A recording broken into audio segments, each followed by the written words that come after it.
할렐루야. 우리가 다 같이 516장을 찬송했지만 또 이렇게 준비되어지고 또 훈련되어진 갈릴리 성가를 통해서 그 찬양을 들으니까 또 다른 찬양을 듣는 것 같습니다. 여러분도 그렇죠? 그 찬양을 듣는데 그냥 주목이 지어지고, 그렇죠? 발로 박자를 맞추게 되어지고, 우리의 모든 찬양을 주께서 들으시는 줄 믿습니다.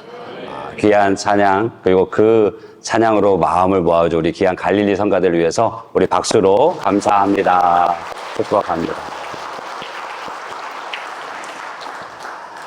우리가 아직 죄인 되었을 때 그리스도께서 우리를 위하여 죽으심으로 하나님께서 우리에 대한 자기의 사랑을 확증하셨느니라. 아멘. 우리는 그 하나님의 사랑 안에 있음을 믿습니다. 그 사랑은 우리의 어떠함이 아니라 하나님의 사랑과 그 계획을 포기하지 않으셨고 마침내 이루셨기에 우리는 그 사랑 안에서 하나님을 예배하는 하나님의 백성이 되어진 줄 믿습니다. 그 말씀을 보면요, 우리가 하나님께 등을 돌리고 있을 때에도, 우리가 하나님 앞에 여전히 죄인일 때에도 우리를 위해서 자신의 독생자 예수 그리스도를 죽이시기까지 우리를 사랑하신 그 하나님이시라면 우리가 회개하고 우리의 삶을 하나님께 드릴 때 하나님께서 우리의 삶을 얼마나 아름답게 또 영원토록 인도해 주실까, 책임져 주시지 않을까, 그렇게 생각되어집니다. 바라기는 우리가 하나님께로 나아가는 그 은혜의 걸음이 되어지는 축복이 있기를 주님으로 축복합니다. 그래서 이 사실이 우리에게는요, 그 어떤 것보다 큰 기쁨이 되어집니다. 내 몸이 조금 불편해도, 내 삶에 조금 부족한 것이 있어도, 때로는 내 뜻이, 내 계획이 조금 다른 길로 무너진 것 같아도 주님이, 그리고 그의 사랑이 나와 함께함을 믿기에 우리는 그 복음으로 인하여 기뻐하고 춤추는 하나님의 백성인 줄로 믿습니다. 바울도 그렇게 고백했습니다. 로마서 1장 16절 보니 내가 복음을 부끄러워하지 아니하노니 이 복음은 모든 믿는 자에게 구원을 주시는 하나님의 능력이 됨이라. 아멘. 우리는 복음을 부끄러워하지 않습니다. 아니, 복음을 자랑합니다.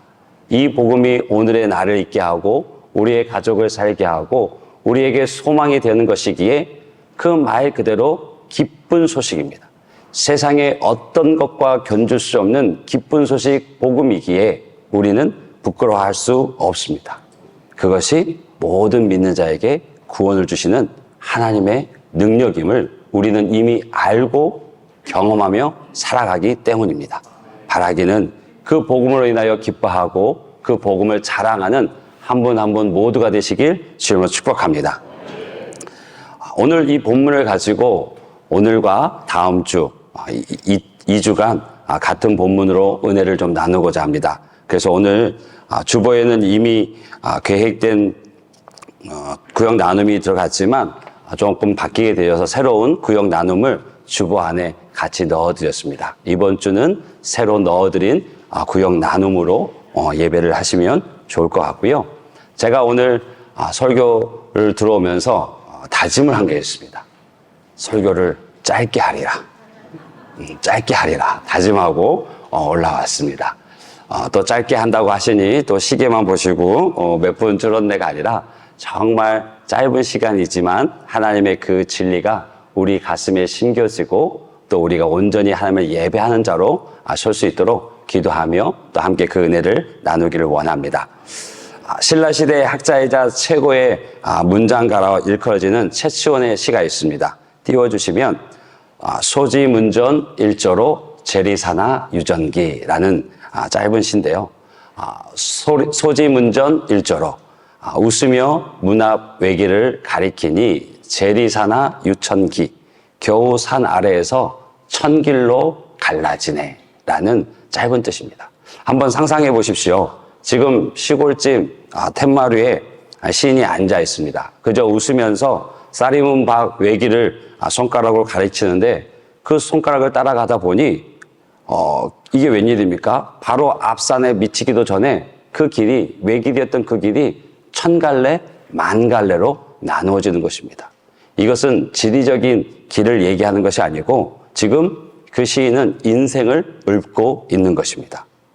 그렇죠. 인생은 언제나 외길인 것만 같습니다. 그런데 조금만 자세히 들여다보면 그게 아닌 것을 우리는 쉽게 알 수 있습니다. 우리 앞에 언제나 1000갈래, 10,000갈래 그 인생길이 기다리고 있습니다. 그러나 그 많은 길 중에 우리 자신을 생명으로 인도하는 길은 언제나 한 길뿐입니다.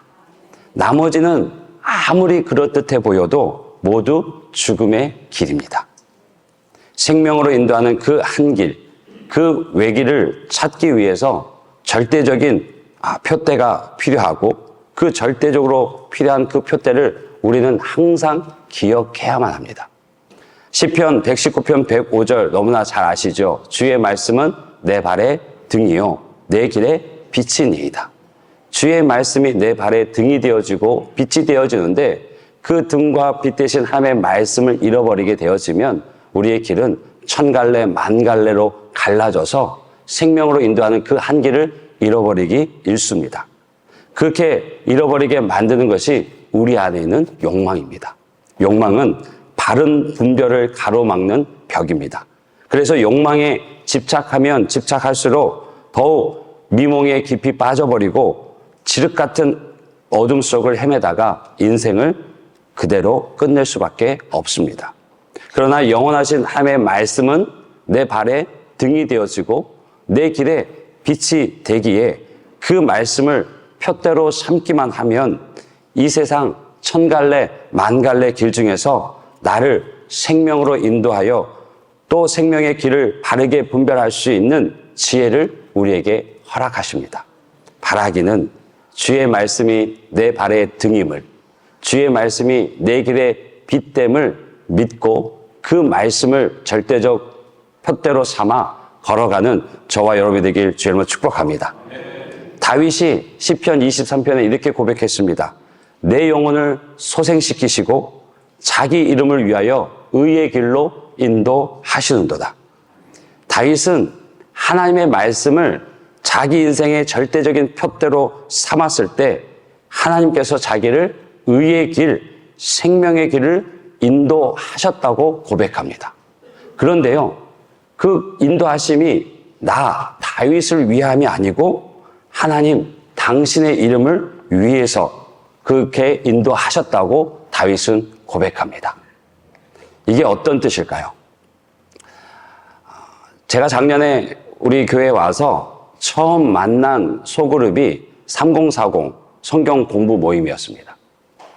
이 모임을 만났을 때 너무나 감격이었고 또 감동이었습니다. 왜 그랬을까요? 이들이 스스로 하나님의 말씀을 더 알기 원했고 그 말씀대로 살기를 위해서 서로 모인 거예요. 지도자도 교육자도 없었고 누군가 성경을 가르쳐 줄 이도 없지만 선배가 또 그 마음을 가진 이들이 모여서 한 달에 한 번씩 말씀을 나누고 또 삶을 나누는 거예요. 얼마나 감동이던지요. 그래서 저도 같이 동참하길 바랬고 또 받아주어서 그 모임을 지금까지 하고 있습니다. 한 달에 한 번씩 토요일 저녁에. 그런데 여러분, 만일 제가 그 성경 공부를 함께 하면서 인생을 망쳤다는 소리를 듣는다면 이보다 저에게 더 큰 불명예가 어디 있겠습니까? 그렇죠? 목사님 없을 때는 우리가 참 말씀대로 살려고 했는데 목사님 가르치시고 나누면서 우리 인생 좀 망가지네 이런 소리를 듣는다면 그렇죠? 그래서 그 그룹에 속한 우리 3040 성도들 단 한 명도 실족하지 않고 그들의 삶이 주님의 말씀 안에서 모두 새로워질 수 있도록 저의 명예를 걸고 또 그 성도들을 위해서 기도하고 저의 진액을 다 쏟아붓지 않겠습니까? 그러면 사람도 이렇다면 하나님께서는 어떠시겠습니까? 두말하면 잔소리겠죠. 정말 여러분이 하나님의 말씀을 인생의 절대적인 표대로 삼기만 하면 하나님께서는 당신의 이름과 명예를 걸고 반드시 여러분의 삶을, 그 인생의 길을 생명의 길로 인도하시는 줄 믿습니다. 할렐루야. 당신의 이름을 위해서 우리를 생명의 길로, 의의 길로 인도하시는 그 하나님의 은혜를 누리고 그렇게 믿음의 길, 생명의 길을 걸어가는 모든 주의 성도들 되시길 주님으로 축복합니다. 그 하나님의 말씀, 우리 인생길에서 꼭 기억해야 될 절대적 표대가 돼야 될 그 말씀이, 그 말씀 중에서도 우리가 결코 잊지 말아야 될 말씀이 있습니다. 우리 인생에 어찌 보면 전체의 갈무리가 되어지는 말씀일 수도 있습니다. 히브리서 10장 27절 보면 한 번 죽는 것은 사람에게 정해진 것이고 그 후에는 심판이 있으리니. 한 번 죽는 것은 모든 사람에게 정해진 것입니다. 그런데 그 후에 심판이 있습니다. 2년 전쯤에 일본에 한 사건이 있었습니다. 그냥 일상의 길을 걷던 어머니와 딸에게 갑자기 괴한이 덮쳤습니다. 흉기를 들고 갑자기 덮쳤기 때문에 등과 배, 팔을 찔리면서 큰 부상을 입었습니다. 다행히 생명을 잃진 않았습니다. 그런데 그 범인이 잡혔습니다. 살인 미수 혐의로 경찰에 체포되었고, 왜 그러한 일이 이런지를 조사해 가는데 이 경찰이 놀랍니다. 그 범인이 이제 고작 15살밖에 되어지지 않은 여중생이었어요.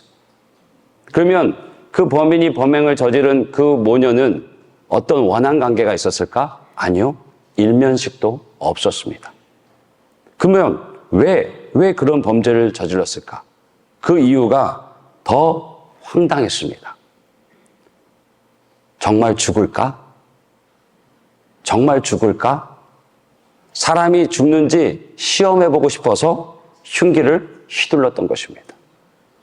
이 사건을 통해서 우리는 우발적인 범죄의 심각성, 생명의 가치, 청소년 범죄율 증가, 많은 것들을 생각하게 되어지고 대안을 고민합니다.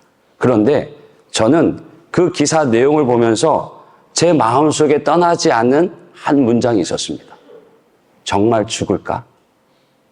정말 죽을까? 인간은 누구나 예외 없이 출생일이 있으면 사망일이 있습니다. 죽음을 피하기 위해서 역사 속에 수많은 이들이 노력을 했지만 피한 사람은 단 한 사람도 없습니다. 모두 죽습니다. 그리고 우리 중에도 우리가 언젠가는 죽을 것을 알고 있습니다. 그래서 육체의 죽음은 어느 정도 받아들입니다. 그런데요, 영혼에 대해서는 다른 생각을 갖고 있습니다. 영혼에 대해서 관심을 가지려 하지도 않고 또 보이지도 믿겨지지도 않으니 크게 생각하지 않습니다. 영혼에 대한 어렴풋한 생각을 가지고 있는 일들도요, 정말 죽을까? 정말 죽을까? 그렇게 생각하면서 이내 고개를 저어버립니다. 그런데 성경은요, 정말 죽는다라고 얘기합니다.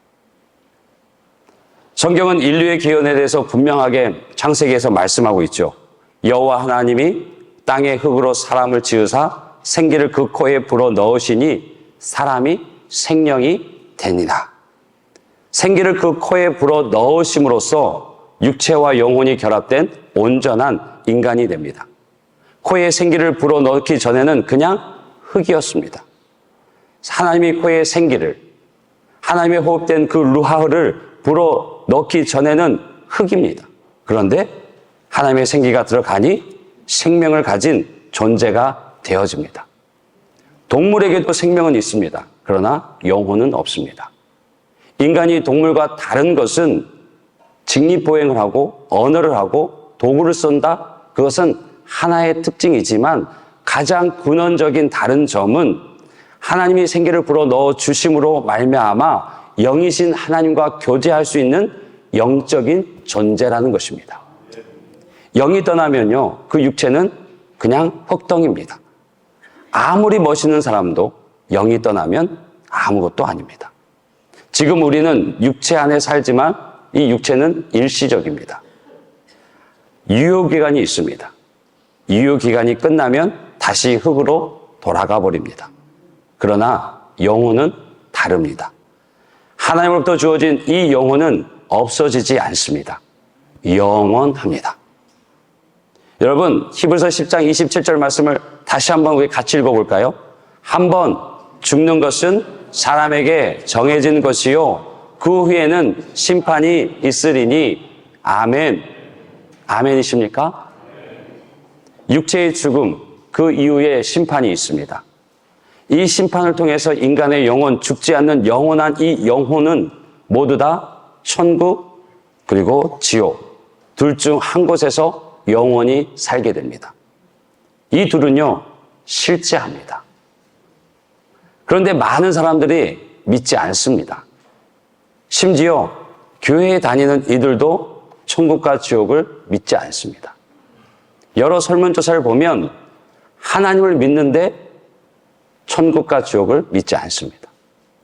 하나님을 믿는데 천사와 마귀를, 영적 세계를 믿지 않습니다. 하나님을 믿는데 하늘의 상급과 면류관을 믿지 않습니다. 하나님을 믿는 사람의 퍼센티지와 이 각 조건을 믿는 사람들의 퍼센티지가 차이가 납니다. 왜 그럴까요?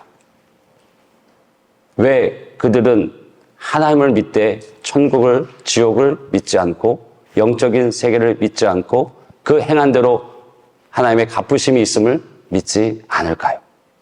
그런데 하나님은 말씀하십니다. 분명히 있다고.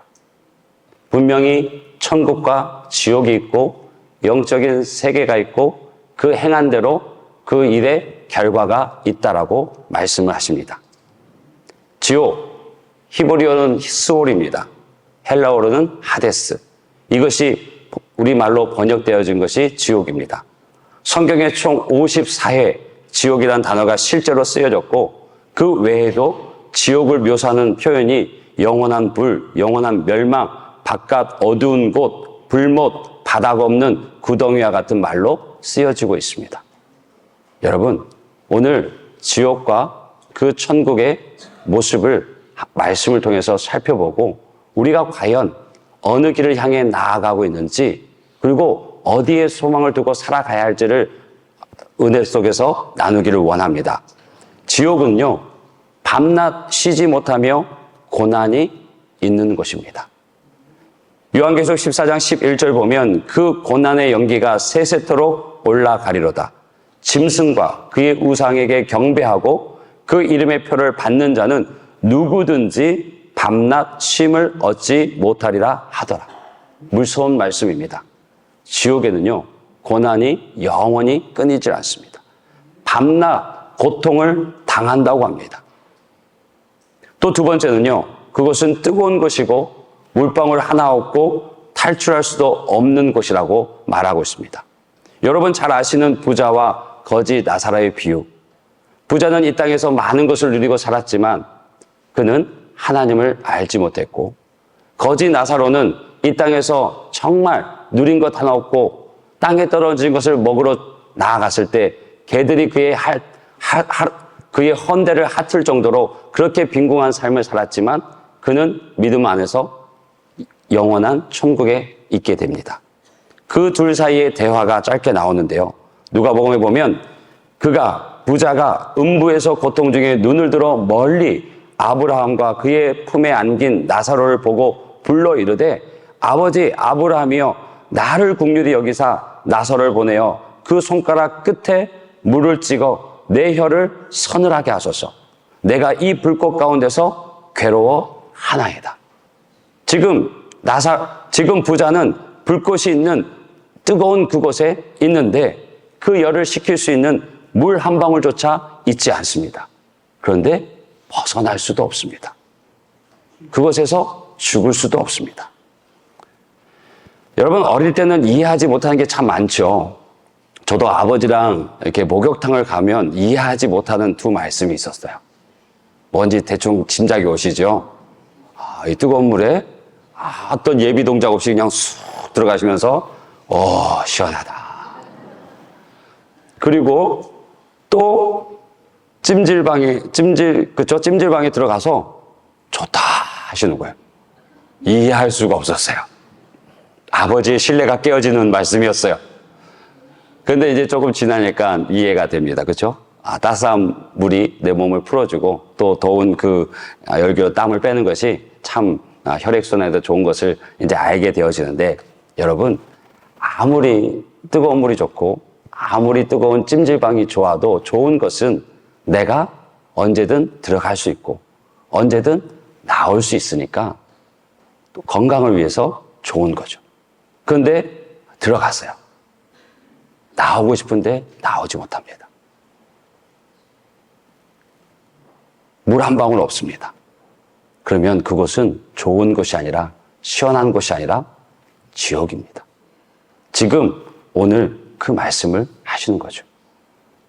지옥은 뜨거운 곳이고 영원히 헤어나오지 못할 곳이고 밤낮 쉬지 않고 고난과 고통이 있는 곳입니다.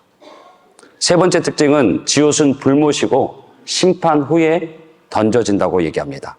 그래서 계시록 20장 13절 하반절에 15절 보면 각 사람이 자기의 행위대로 심판을 받고 사망과 음부도 불못에 던져지니 이것은 둘째 사망이 곧 불못이라.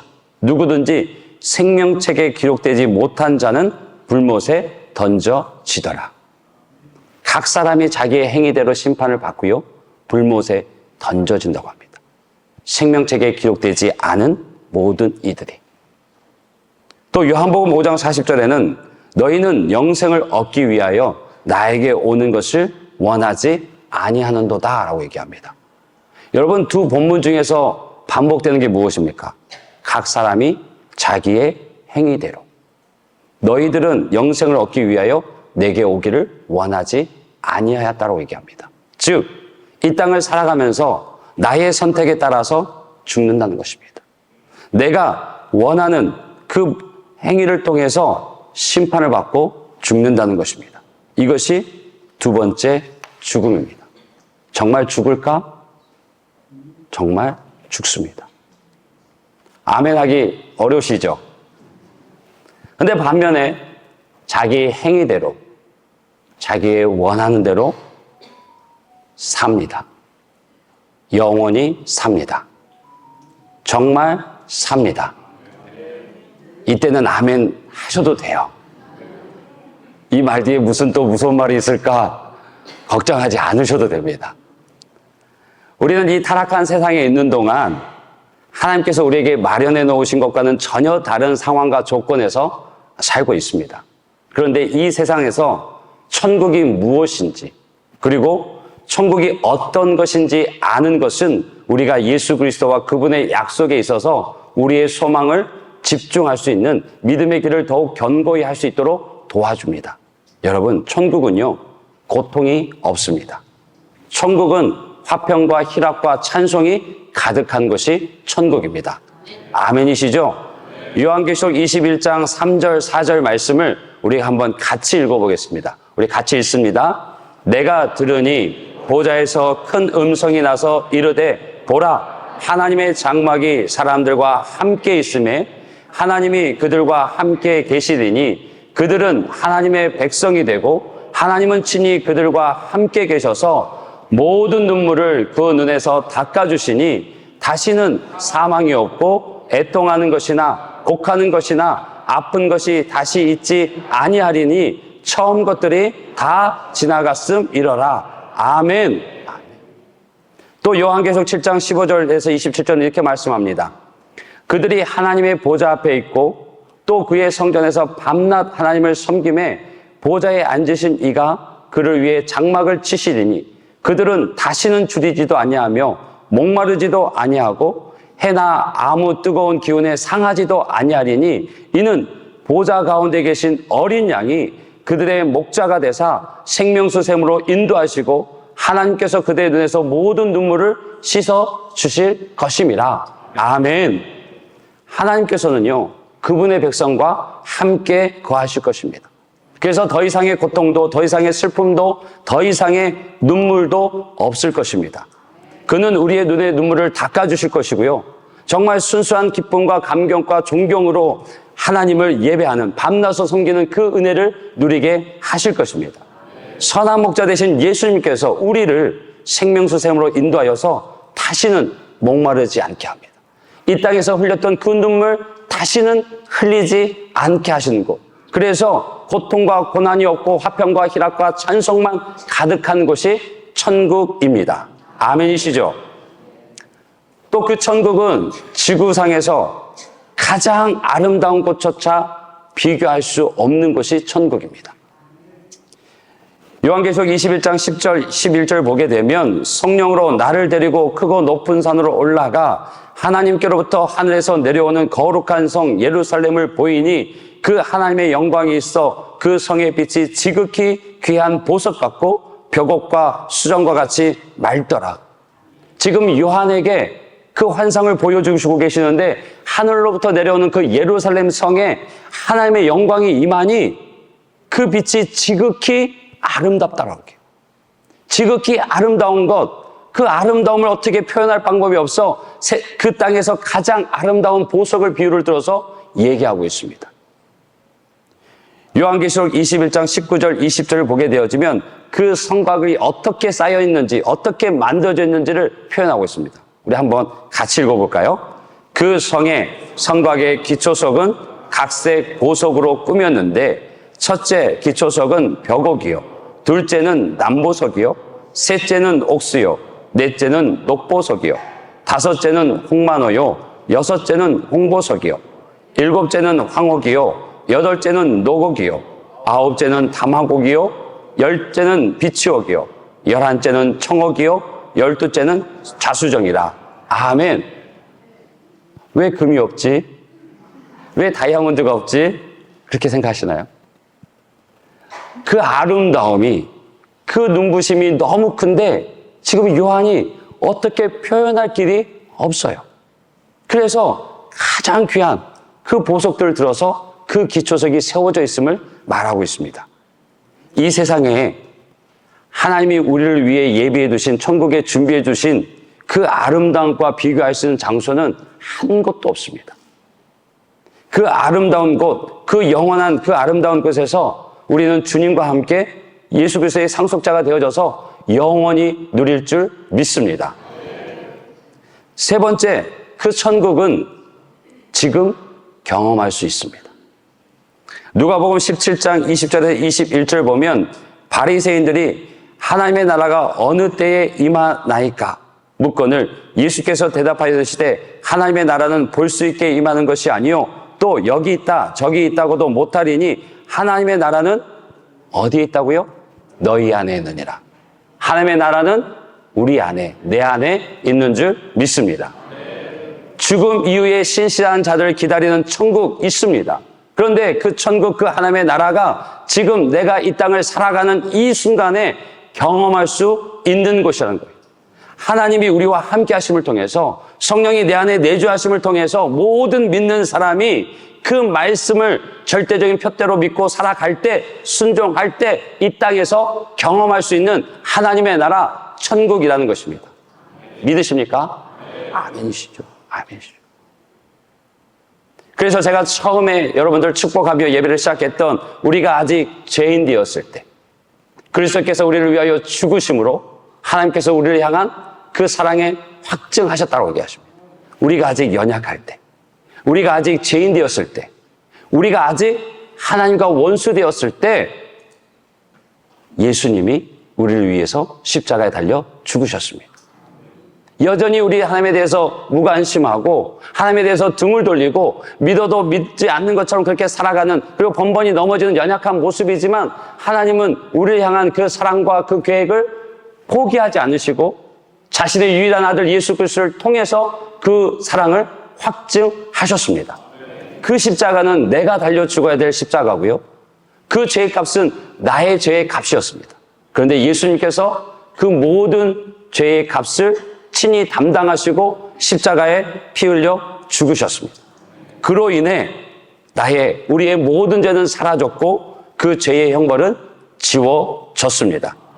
믿으십니까? 그런데 혹 우리 중에 이런 생각을 가진 분이 있으십니까? 누가? 나는 죄가 없다라고. 그런데 성경은요, 그 부분에서도 분명하게 말씀하고 있습니다. 요한일서 1장 8절에 우리가 죄 없다 하면 스스로 속이고 또 진리가 우리 속에 있지 아니할 것이라. 하나님은요, 세상에 누구도 죄 없는 사람이 없다고 말씀하셨습니다. 한 사람도 예외가 없습니다. 로마서 3장 10절 12절 보면 기록된 바 의인은 없나니 하나도 없으며 깨달은 자도 없고 하나님을 찾는 자도 없고 다 치우쳐 함께 무익하게 되고 선을 행하는 자는 없나니 하나도 없도다. 로마서 3장 23절 모든 사람이 죄를 범하였음에 하나님의 영광에 이르지 못하더니. 세상에 어떤 사람도 예수님이 필요하지 않은 사람은 없습니다. 모두가 예수님이 필요합니다. 꼭 필요합니다. 진짜 필요합니다. 그 예수님과 함께 살아가는 저와 여러분인 줄 믿습니다. 그래서요, 부활하신 그 예수님은 지금도 끊임없이 문 밖에 서서 문을 두드리고 계십니다. 그리고 약속하십니다. 내 음성을 듣고 문을 열면 내가 그에게로 들어가서 함께 먹고 마시겠노라.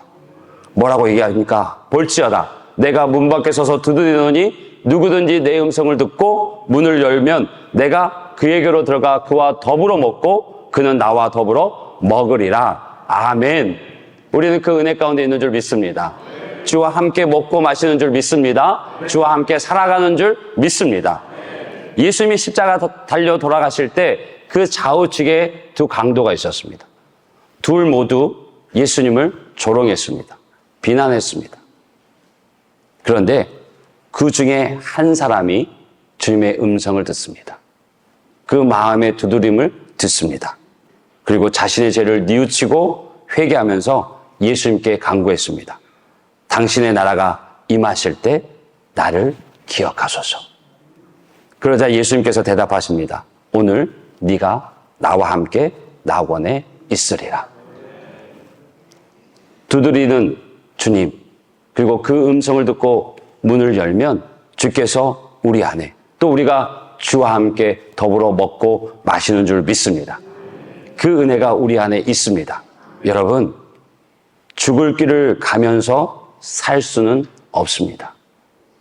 예수님께서 새로운 살 길을 여셨고 우리를 초청하고 계십니다.